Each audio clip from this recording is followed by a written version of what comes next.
हाम्रा थुप्रै सुरक्षाकर्मी साथीहरू रात दिन घाम पानी भोक प्यास तिर्खा नभनी सडकमा उभिनु पर्दैन साथीहरू।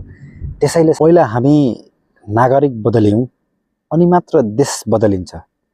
हामी सधैँ नियम र कानुनका ठुल्ठुला कुरा गर्छौँ। देश बिग्रियो, सहर भद्रगोल भयो भन्दै हरेक कुरामा नेता र मन्त्री सरकारलाई दोष दिन्छौँ होइन।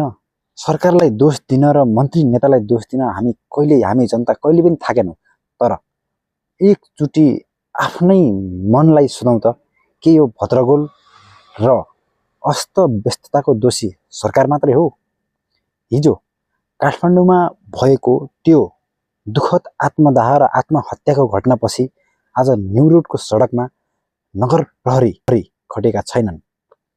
मात्र एक दिन नगर प्रहरी नहुँदा आज न्यु रोडको हरकत र पार्किङको व्यवस्था हेर्नुहोस् त। बाटोभरि जथाभावी बाइक र गाडी तेर्स्याएका छन्। अब एकपटक सोचौँ त, यो अव्यवस्थित पार्किङ नेपाल सरकारले आएर गरेको हो र? यो त हामी स्वयं सचेत भनिएका नागरिक र जनताले गरेको होइन र? सरकारको काम भनेको नियम र कानुन बनाउने हो। प्रहरी र प्रशासनको काम त्यसलाई कार्यान्वयन गराउने हो। तर त्यसलाई पालना गर्ने र आफ्नो व्यवहारमा लागू गर्ने मुख्य दायित्व त हामी जनताको होइन र?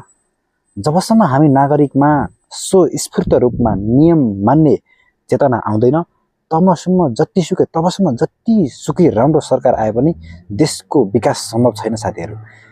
एउटा सामान्य हुइलक लाग्दा वा 10,000 जरिमानाका कुरा उठ्दा आफ्नो गल्ती सुधार्नुको साटो कानुन नै मिचेर अप्रिय निर्णय लिने प्रवृत्ति कतिसम्म न्यायसङ्गत हो?